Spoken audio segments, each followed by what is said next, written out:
Sydney हमले विच मुलविस दहशतगर्द Bharti निकलिया। Australian TV 9 news का इंकशाफ। हमलावर भारती निजाद सिडनी शूटर दे साथी ने तस्दीक कर दी।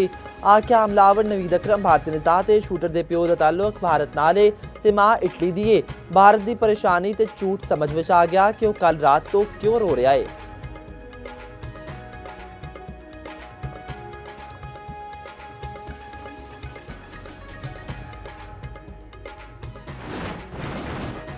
ऑस्ट्रेलवी शहर सिडनी विच दहशतगर्दी करने वाले प्यो पुत्र निकले बुंडाई बीच उत्ते फायरिंग नाल मारे जाने वाले लोगों की तादाद 16 हो गई। 2 पुलिस एहलकारां समेत 40 लोग जख्मी। जवाबी फायरिंग कुछ 50 वरियां दा हमलावर प्यो साजिद अकरम मारिया गया। 24 साला पुत्र नवीद अकरम शदीद जख्मी हालत में फड़िया गया। पुलिस के मुताबिक हमलावरों की गड्डी विचों धमाका खेज मवाद भी बरामद होया। ऑस्ट्रेलवी वज़ीर आज़म एंथनी अल्बनीज़ का हथियारां दे कवानीन होर सख्त करन दा ऐलान। मुल्क विच एक दिन दे सोग दा ऐलान। कौमी परचम सड़ने गूं।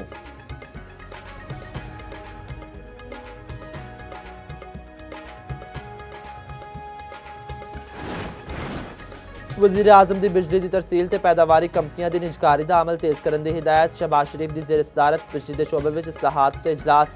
पावर सैक्टर रोड मैप उत्ते पेशरफ की ब्रीफिंग। निजी तरसील का निज़ाम होर बेहतर बनाने के मनसूबे छेती पूरे करने की हिदायत। वज़ीर आज़म ने आख्या निजकारी नाल मुसाबकत उत्ते मबनी मार्केट का क्याम ही तवानाई मसाइल का पक्का हल है।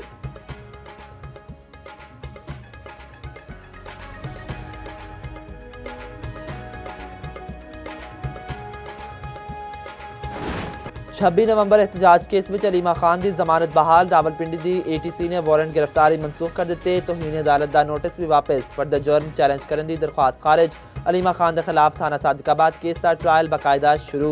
8 गवाहां के बयान रिकॉर्ड। होर समात 23 दिसंबर तक मुलतवी।